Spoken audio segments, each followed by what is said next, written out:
রিনাদি, আমরা এই আলোচনা শুরু করেছিলাম আপনাদের বিরুদ্ধে একটা অভিযোগ দিয়ে, আমরা শেষ পর্যায়ে চলে এসেছি। শেষ অভিযোগটা দিয়ে যে উত্তরটা আপনার কাছে জানতে চাইবো সেটা হচ্ছে, একটা ব্যাপারে অনেকে মমতা বন্দ্যোপাধ্যায়ের সঙ্গে মিল খুঁজে পাচ্ছেন এই আন্দোলনে, সেটা হচ্ছে যে মমতা কখনো সরকারের সঙ্গে বসতে চান না। অনেকে এইটা বলছেন যে নন্দীগ্রামে এত বড় ঘটনা ঘটলো, অপর্ণা সেন, শাওলি মিত্ররা কেন সরকারকে স্মারকলিপি দিলেন না, বা তাদের সঙ্গে কোনো একটা আলোচনা, কিন্তু একটা আলোচনায় বসার কেন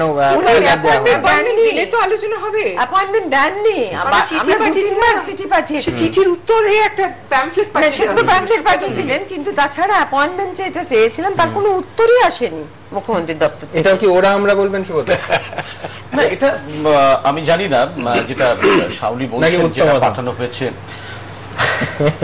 যেটা পাঠানো হয়েছে, তবে ওরা তো সম্প্রতি মানে কাগজে পড়লাম, আপনারা তো শাওলিরা তো দিয়েছেন, কিন্তু আপনি কি একটা জিনিস সুব্রত লক্ষ্য করেছেন? আমরা ইমেলে সবাইকেই পাঠিয়েছি, কিন্তু সেটা আমরা বুদ্ধবাবুকে প্রথম যখন সিঙ্গুরের ঘটনাটা ঘটে তখনই আমরা কয়েকটা প্রশ্ন করে আর কি, যেটা কেন কেন আমার একটা রিনাদি মনে হয় পাঠিয়েছিলাম। আমার মনে হয় রিনাদি সেটাই আমার মনে হয় আমরা ওরা পরিত্যাগ করে সবাই মিলে একটা জায়গায় বসে সেটা বসতে চাইছেটা কি? আমি ঠিক এই কথাটাই বলতে চাইছিলাম সুব্রত, যে কোথাও কি একটা সহিষ্ণুতার অভাব। যা মনে আছে গতবার মানে যখন এই মিছিলটা হলো, মুখ্যমন্ত্রী তার পার্টির অনেক নেতাদের মতো না বলে এরকম বলেছিলেন যে অনেকে ভুল বুঝছেন, আমাদের দূরে সরে যাচ্ছেন, তাদেরও আমাদের কাছে কিছু সময়ের মধ্যে আমরা নিয়ে আসবো। কিন্তু আজ যেটা বললেন সেটা কয়েক মাসে কিন্তু অনেকে ফিরেও এসেছে, কিন্তু সেটা কি অন্য সুর নয় যে যারা ফিরলেন না তারা কিন্তু অধম, আমি উত্তম? মানে এইটা কি একটু মানে বেশি তীব্র হয়ে গেল না? মানে এটা কি রাজধর্মের সঙ্গে যায়? যদি যারা দোষী ছিল, যারা অভিযুক্ত ছিল, তারা যদি শাস্তি পেত তাহলে কোনো বলবার থাকতো না। যদি তপন শুকুরকে সম্বর্ধনা না দেয়া হতো, যদি এখনো হারমাত বাহিনী ওখানে না যেত, তাহলে কিছু বলা থাকতো না। ইনফ্যাক্ট আমরা সবাই ভেবেছিলাম যে সিআরপিএফ আছে, এখন ঠিক হলো, কিন্তু এখন তো সিআরপিএফ কে ওরা গিয়ে দেখে এসছে, সিআরপিএফ কে কাজই করতে দেওয়া হচ্ছে না। যেদিন আমরা দেখি সেদিন আমরা করবে, মানুষ করবেটা কি, কার কাছে যাবে সেটা আমাকে বলো। হ্যাঁ, কার কাছে যাব? আমরা তো প্রশ্ন পাঠিয়েছি, ওই মানুষগুলো কার কাছে যাবে?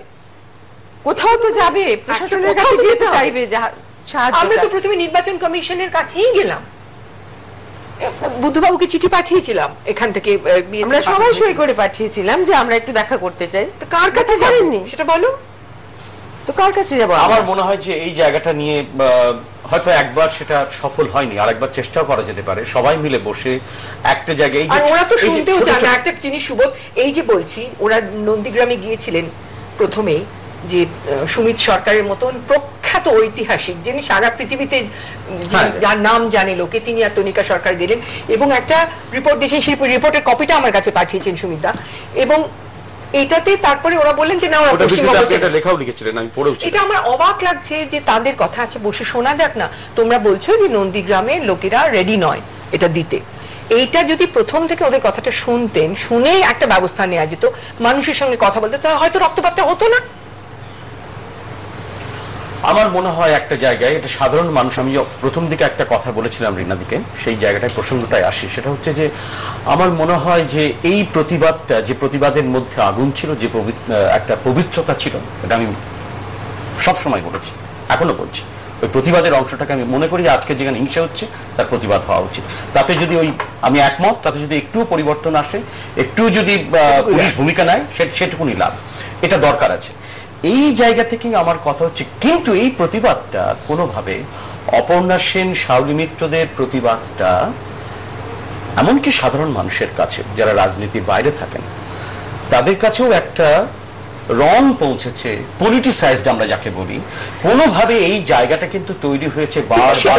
যে অভিযোগ, এই যে বিদ্যুৎজন, সংখ্যাগরিষ্ঠ বিদ্যুৎজন আমাদের সমর্থন করছে, সেটাও তো পলিটিক্যাল কালার, সেটাও তো পলিটিক্যাল কালার দেওয়া। উনি তো পলিটিক্যাল না, এটা তো রয়েছেই, পলিটিক্যাল ব্যাপারটা তো রয়েছেই, কিন্তু সব পার্টি আপনারা বলছেন যে আমরা একেবারে অরাজনৈতিক, আমরা নিরপেক্ষ, এই জায়গাটাই প্রশ্নটা উঠছে না সুবোধ, না আমরা নিরপেক্ষ, রাজনীতির সঙ্গে সম্পর্ক নেই। কাল যদি তৃণমূল বা বিজেপি একটা সত্যিকারের একটা এমন কিছু করে যেখানে আমাদের বলতে, আমি বলবো কতবার মমতার বিরুদ্ধে বলেছি, আমি কতবার যখন সানন্দায় লিখতাম, অনেকবার বলেছি, যদি এই জিনিস আবার অন্য লোক করে তখন আমরা ইস্যু বেসড, এটা issue based. The issue is সন্ত্রাস ইন নন্দীগ্রাম, সেটা ইস্যু বেসড জিনিসটা, সেটা এবং সেটা বুঝতে হবে। যেই করুক, সেটা প্রশাসনের কিন্তু ক্ষমতা ছিল রোকবার, সেটা প্রশাসন কিন্তু- যথেষ্ট দায়িত্ব না, নিয়ে সরকারি রোখেনি। তরফে এটা তো আপনি জানেন, সরকারি তরফে মমতা ব্যানার্জিকে বহুবার আলোচনায় বসার আহ্বান করা সেটাও তো হয়েছিল। আমরা বলেছিলাম যে উনি না, না। আলোচনায় বসছেন না কেন, সেটা বহুবার আমরা বলেছি। না, আমি তিনি আমি বলছেন না বলছি কেন, যে বসছেন না কেন? একটা হয় কি জানেন, যেটা হয় আপনি সরাসরি রাজনীতি করছেন আমি তো কখনোই বলছি না, আমি বলছি যে দিক দিয়েই হোক, আপনি যেরকম বলছেন সংখ্যাগরিষ্ঠ তাদের একটা পলিটিক্যাল ভিকটিম কথাটা আমি ব্যবহার করব না, পলিটিক্যাল অস্ত্র হয়ে যাচ্ছে, আপনারাও হচ্ছেন না, এটা অস্বীকার করার কোনো উপায় নেই। শুনুন, তবে তার জন্য আপনার অরুণ বাবু, যদি আমরা যে প্রতিবাদ করছি তার জন্য যদি কোনো রাজনৈতিক দল মুনাফা লুটতে চায়, সেটা বিরোধী পক্ষই হোক বা শাসক দলই হোক, যেই হোক, সেটা আমাদের কিছু করার নেই, তাই বলে আমরা বলবো না এটাও হতে পারে না। না না, সেটা অভিযোগের কারণ শুধু হতে তাই পারে নয়, না শুধু আপনাদের। রাজনৈতিক দলই নয়, এই প্রতিবাদের, এই বৃহত্তর প্রতিবাদ যেটা করছেন আপনারা, তার মধ্যে এমন এমন কেউ আছেন যারা এটাকে বাঁচিয়ে রাখছেন, এবং এই বাঁচিয়ে রেখে কলকাতার মিডিয়া থেকে, কলকাতা থেকে অনেক বেশি তুলে নেওয়ার অনেক ফসল তুলে নিয়েছে। না, বাঁচিয়ে এবং রাখা, তাদের কোনো, এই যে গত 1 বছর 1.5 বছর হলো, বাঁচিয়ে রাখছে মানে কি? একজন শিল্পী, একজন গায়ক, তার কি কাজ? একজন নাট্যকার, তার কি কাজ? তার মানে কি তার কাজ তো তার মারামারিটা হয়ে শিল্পের কাজ। যাবে আর আমরা শিল্পের চুপ কাজ। করে থাকবো? এই শিল্প তো গত 1 বছর শোনো কিছু হলো না। একটা কিছু তো হতে পারে। সুবোধ, আমি অতটুকুনি জানি, সুবোধ, আপনারা জানেন সেটা আপনি বলুন। আমরা প্রতিবাদ করলাম, আমরা রাস্তায় নামলাম, সব করলাম, তারপরে আমি দ্য জাপানিজ ওয়াইফ ছবিটা মন দিয়ে শেষ করলাম, তখন তো কিছু করিনি, আমরা জানি যে আচ্ছা ঠিক আছে, শান্তি ফিরে এসে সিআরপিএফ এসেছে, এবারে শাস্তি দেওয়া হবে, হাইকোর্টের থেকে রায় বেরিয়েছে, আমরা অপেক্ষা করছি। আবার যখন শুরু হলো তখন কি করবো, চুপ করে বসে থাকবো? না, নিশ্চয়ই নয়, তবে সেটাই কথা, সেটাই কথা। তবে এই চুপ করে বসে থাকাটা, এই যে আপনি সরব হয়েছেন মাত্র 1 এবং বছর, বারবার হবো, যতবার এবং বারবার নিশ্চয়ই হবো, হবে। হ্যাঁ।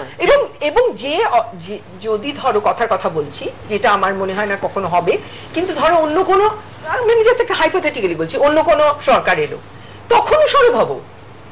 যদি তারা অন্যায় করে তখন হবো। যে প্রশাসন যদি অন্যায় করে, সরব হবো, কারণ সেটা আমার গণতান্ত্রিক অধিকার। কিন্তু এটা তো আপনি মানছেন, আপনার সরব হওয়ার যে আপনার দিক থেকে যে মানবিক বা গণতান্ত্রিক অধিকারের পর্যায়ে ফেলছেন, আপনার বিবেকের তাড়না থেকে করছেন, সেটা ইট বিকামস এ পলিটিক্যাল, সেটা না না হচ্ছে কি হচ্ছে না, becomes a political tool, আমার না। কিছু করার নেই। কিছু করার নেই, মানে আমি সেই একই অর্থে আমি বলছি করার নেই, রাজ্যপালের 2 ঘন্টা আলো নিভে বসে থাকাটাও ওটাও পলিটিক্যাল টুল হয়ে যায়। শুনুন, সেই পলিটিক্যাল টুল হিসেবে না যদি হয়ে যায় বলে ব্যাখ্যা আপনি করা করবেন হয়, না, না, আপনি ব্যাখ্যা- প্রতিবাদ জানাবেন না, আমি তো বারবার বলছি বলছি না কখন। যেটা পলিটিক্যাল টুল হয়ে যাওয়ার কোনো দরকারই ছিল না, যদি জিনিসটার ব্যাখ্যাটা ঠিক হতো, তাহলে এটা হতোই না। আপনাদের 4 জনকেই অনেক